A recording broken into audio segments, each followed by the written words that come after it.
All right, today in geometry, we're looking at section 4.7. This is our last section before our test. So we will have our test on Tuesday and Wednesday. We're doing it in two parts. So today we're looking at using isosceles and equilateral triangles.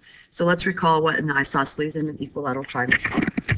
So it starts out and it says when an isosceles triangle has exactly two congruent sides, okay, so exactly two congruent sides, those sides are called the legs. The angle formed by the legs is the vertex angle. The third side is the base of the isosceles triangle. The two angles adjacent to the base are called base angles. So in this picture, if this side and this side were congruent, they would both be considered a leg. The angle formed by the legs, so that's this angle up here, that is the vertex angle. So then my third side is known as the base.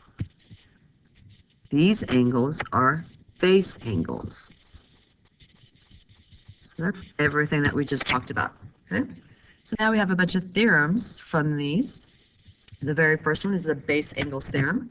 It says if two sides of a triangle are congruent, so if these two sides of the triangle are congruent, then the angles opposite those sides are congruent. So then my base angles are congruent.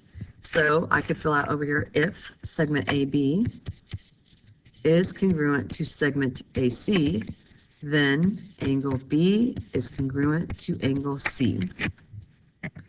Then we have the converse of the base angles theorem. Remember, converse just means we trade places with the hypothesis and the conclusion.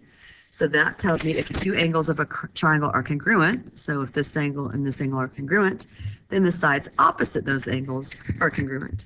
So this one would just say if angle B is congruent to angle C, then side AB is congruent to side AC. All right, next we have the corollary to the base angles theorem. This tells me if a triangle is equilateral, then it is also equiangular. Remember, equilateral means all three sides the same. Equiangular means all three angles the same. So this would say if segment AB is congruent to segment BC, which is also congruent to segment AC, then angle A is congruent to angle B, which is congruent to angle C. Okay. And then, of course, we have the corollary to the converse of the base angles theorem, which just trades places. So it tells me if a triangle is equiangular, so if all three angles are equal, then it's also equilateral. So this would just switch places. So if angle A is congruent to angle B, which is congruent to angle C, then I know that segment AB is congruent to segment BC, which is congruent to segment AC. Right? So now let's use all of those theorems to solve some problems.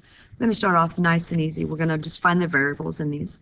So number one, we see that we have three angles marked in this triangle, which means it's equiangular, which also means it's equilateral. I have one side marked at 6, so it's asking for the other side. So here I know x equals 6.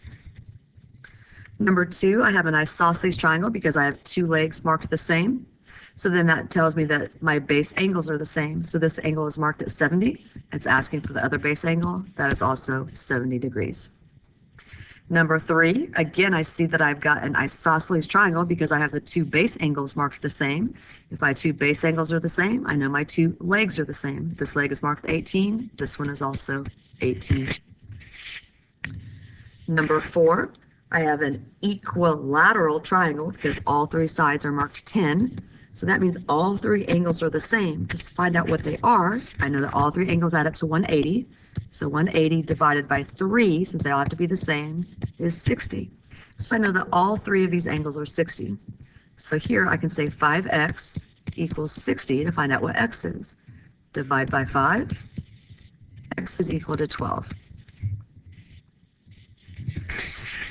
Number 5, okay, again, I see that I've got an isosceles triangle because I have these at 60, but then I also know that this is 60 because all three angles have to add up to equal 180.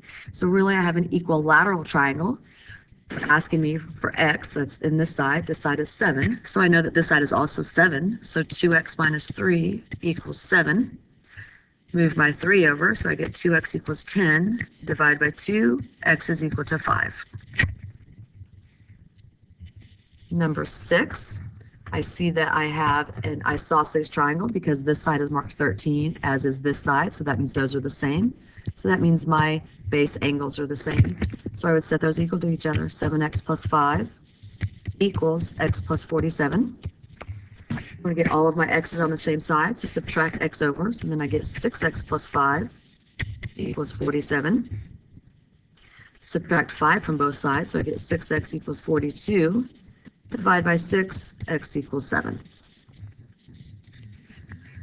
Number 7 over here, again, I have an isosceles triangle. So I know that these two base angles are the same, but notice one has an x and one has a y. But I know this angle up here is 98. So if I do 180 minus 98, I find out what is left. So 180 minus 98 gets me 82. But I know that both of these are equal to each other because they're isosceles. So 82 cut in half tells me that each one of these is 41. So I could say 5x plus 6 equals 41, and y minus 9 equals 41. So when I add 9 over here, I'm going to get y equals 50. Subtract 6 on this one, so 5x equals 35.